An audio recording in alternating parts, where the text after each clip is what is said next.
Hello and welcome to another edition of the Western Canada Officiating Development Partnership.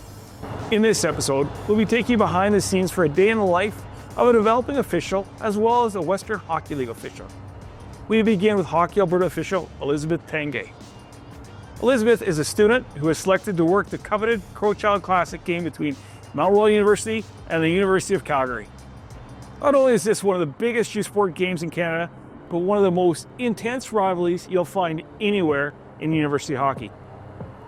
Let's get to know Elizabeth as she prepares for the game, writes an exam in the morning, and join her as she steps onto the ice for one of the biggest games of her officiating career.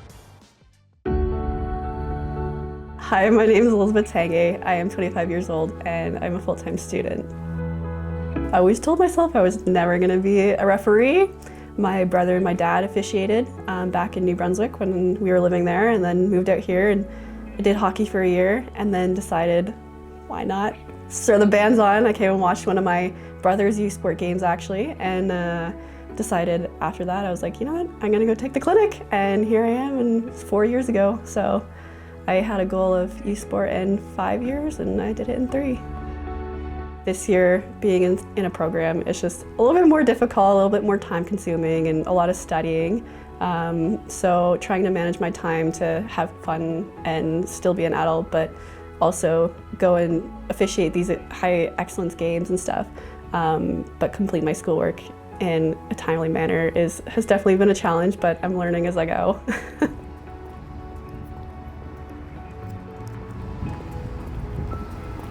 When I opened up my emails that one day, it was really exciting to scroll down and see the assignments, and then I turned around, I screamed, I was like, oh my gosh, I got Crowchild Classic. And first I called my brother right away and my family, and told them that it was something I was really looking forward to, because that was one of my goals within 5 years, and to be considered to be one of the linesmen in this game is like an unreal feeling.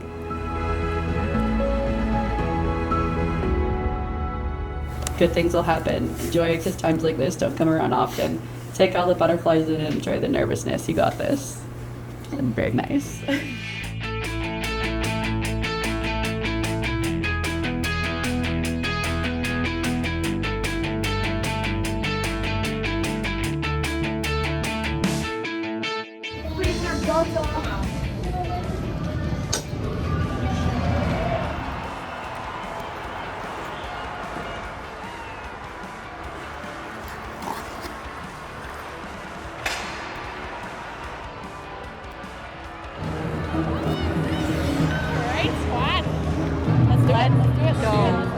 Stay outside, ladies!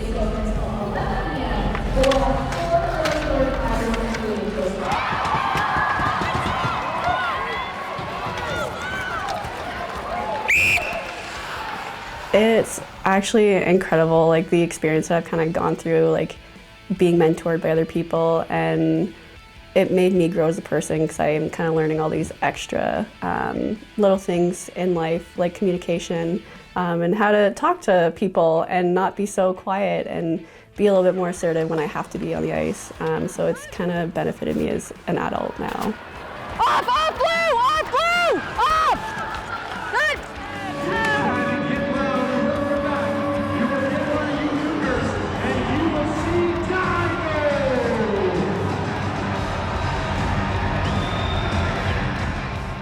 I spend a lot of time at the rink, and I find that the more I watch hockey, the more I learn, the more I watch the higher levels and the levels that I want to be at.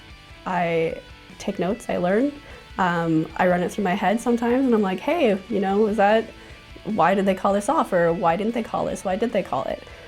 So questioning myself and asking questions when I need to, I found has been very, very important. But nonetheless, like also showing up early, getting in that mindset of, hey, you know, you have to skate a game. It's going to be 2 hours long, but these are athletes who are high performance, and they skate this level for a reason. So you have to be at your best when you're skating with these girls. Up, red! Good!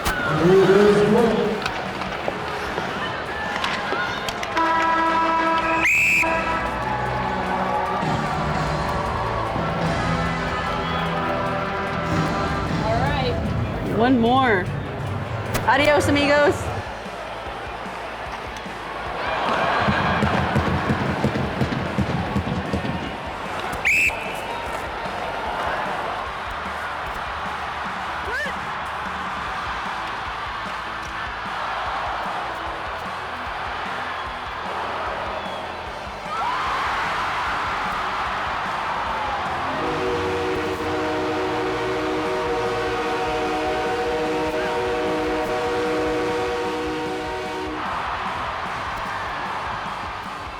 Honestly, after standing out for warm-ups, the nerves kind of settled in, and going out on the ice for that first period was an unreal feeling. It was so cool. The energy, like between the four of us, we were all like really excited, and it was a really cool experience. But I will always forever cherish that.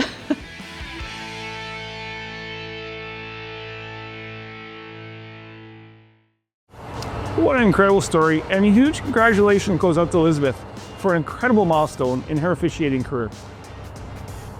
Next up, we're going to take a deep dive into the day in the life of a Western Hockey League official.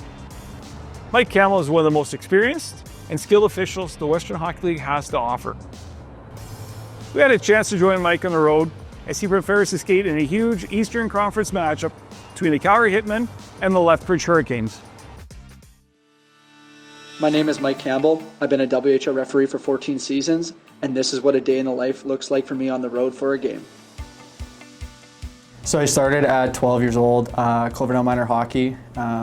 First year I could join as a minor hockey official, so I started right then. It was an easy way to make a couple extra bucks as a kid, and then it was also a way for me to get extra ice time. I was playing at the time, and thought it was a cool way to be on the ice and still be involved in the game and from a different lens. Yeah, I mean, road trips are a lot of what we have to deal with in this league, especially with just obviously the geographic nature of our league. For me, getting to work big games is kind of what brings me to the rink all the time, especially being in the league for a number of years, like getting that opportunity to work those big games kind of gets the juices going a little bit and kind of brings you back to the rink every single day recharged.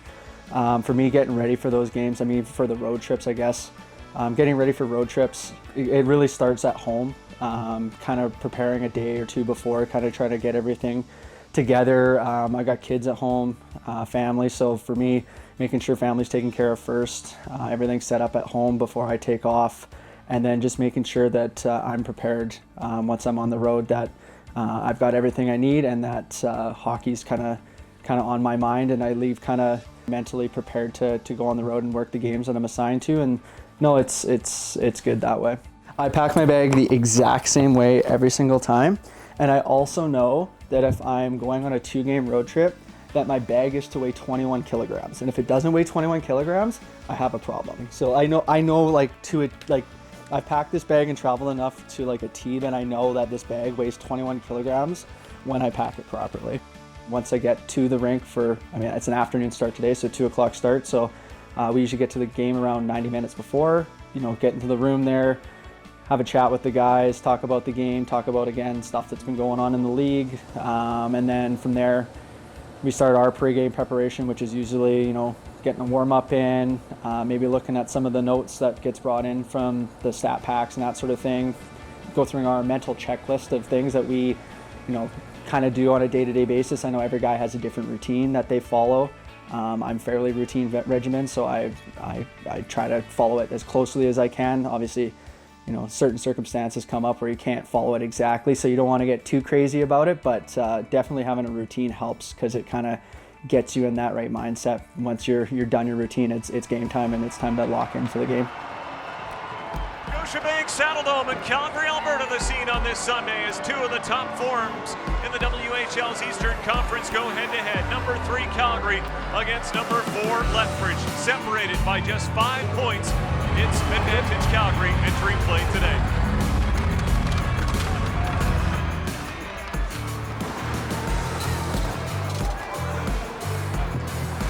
Hook!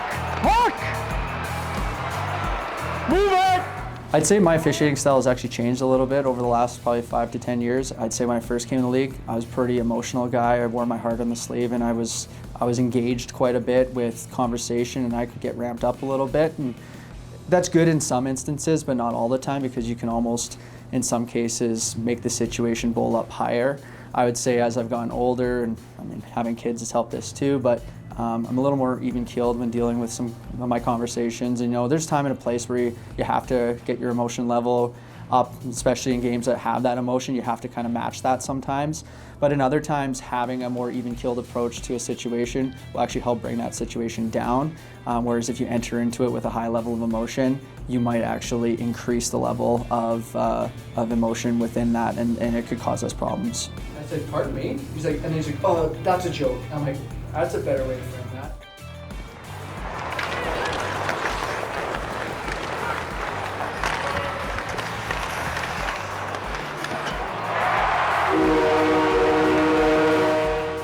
Some of my favorite memories in the Western Hockey League, honestly, like most of it's in the room with the guys, on the road trips, that sort of thing.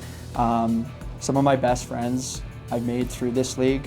It's really cool to, catch up on those friendships, catch up on those different, scenarios that you find yourself in when it's travel related, or maybe you had a big game with somebody and you kind of reminisce on some of the moments that happened in that. But I would say most of that stuff is kind of that camaraderie stuff in the room with the guys in the car on the way to a game, if it's a long road trip, and just guys talking shop about hockey, talking about life and that sort of thing. I think those are the things that you remember the most.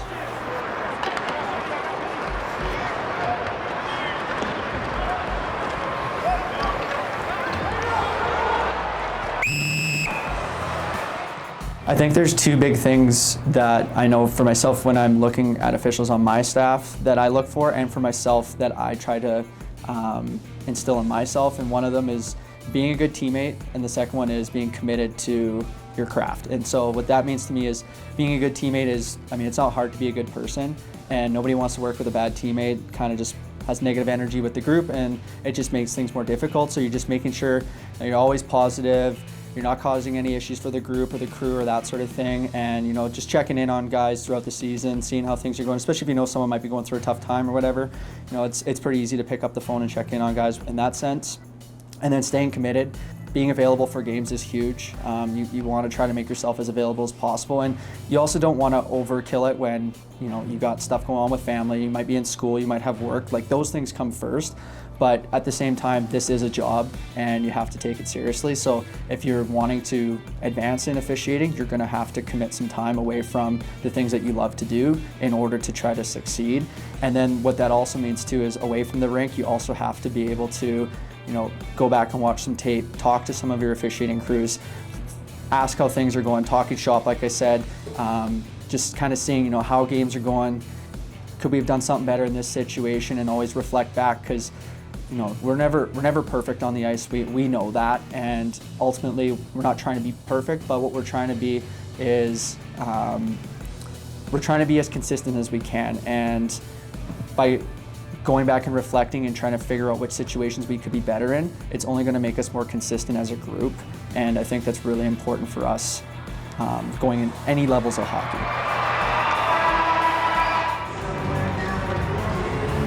Another one down.